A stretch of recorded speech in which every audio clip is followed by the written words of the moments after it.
from them.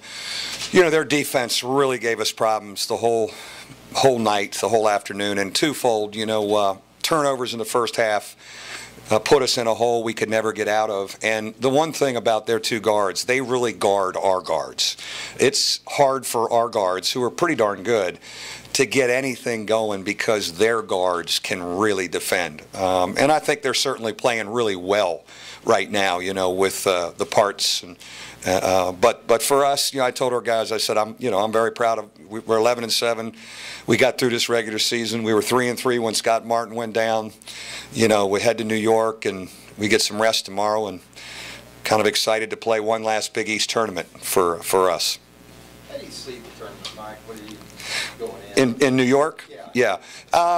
Well, you know, we keep saying, oh, it's going to be a wild Big East tournament, and I think you can say that almost every darn year. The way this thing is, it's going to, you know, look at what was on the line today, and I'm going to miss this league, man. I mean, now it's kind of hitting me that we're not going to be doing this anymore. And Rick and I were talking about that before the game. But you know, who was the 6th seed last year, and how did they do? Thank you. I was thinking about that as the buzzer. Well, I was thinking about that at the 12-minute mark, quite frankly. Louisville and Georgetown, do you see them as the type of football or not? Yeah, I think it's safe to say Louisville and Georgetown are playing the best right now, no question about it. But you know what happens, and hey, Louisville last year was a great example. You go in on the 6th seed, you get going a little bit, and you know, you see what happens. You know, we have been to the semis, Bernie. We've been there 3 out of 4 years, but we've never gotten to Saturday night. You know, I'd love to see our program get to Saturday night before we head to Tobacco Road. Like as much of a struggle as it was in the first half, you get it to 5. I know. Second. What didn't happen after that one? Their energy just seemed like it. Yeah, I think, you know, their defensive intensity went up. You know, we got some really good looks. We got some transition stuff. They stopped our guards from getting in there. We also missed some stuff around the bucket. We had some stuff around the bucket, our big guys.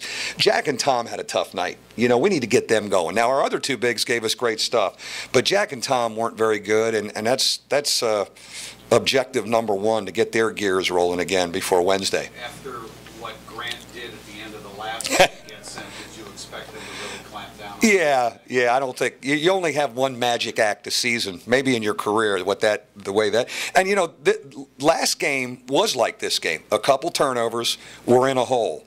Only we had a miracle happen to get out of the hole, or we would have been beat by 12 up there. I mean, we just had magical stuff happen. We turned the ball over, our baseline out of bounds stuff. You know, we threw 2 away there. Those were really deflating, and I just don't know if you ever really recover. I thought Siva was amazing. You know, we did a great job at our place keeping him out of the paint on the ball screen. Tonight it was impossible. We tried Grant on him. We tried doubling the ball screen. He had an energy about him getting into the paint, making some runners, and then breaking down our defense. I mean, we were kind of helpless with the way he was getting into the paint tonight.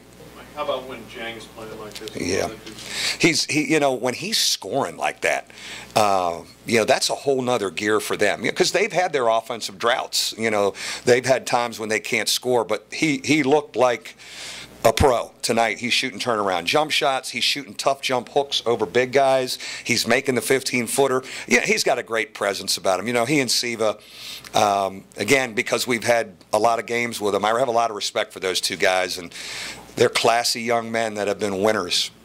I want to go back to you were talking about the Big East, and do you think the Big East, with the way it seems like kind of a correlate, like this kind of set the standard for the rest of the country? You know, as far guys who play hard. Big guys, well, I think eventually the ACC is going to have, you know, when we all get there, I think the ACC is going to be that conference. You know, it's going to have all the depth, and I sure hope we can get 8 and 9 bids, because that's keeping us all in coaching, because we're getting half of our league in regularly. I sure hope that happens in the ACC.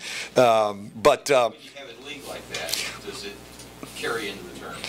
You know, I don't know if you can. You know, we've had 9 teams get bids. We haven't done well in the tournament. There is no rhyme or reason for, you know, oh, it gets you ready. I don't know. It's all about it's all about getting on a little run in that next tournament too, and maybe you get a little lucky with matchups. I do know we beat the living heck out of each other in this league, and we seem to really enjoy doing it, and there's a lot of mutual respect amongst coaches and players in this league. Any other questions? Thanks, guys.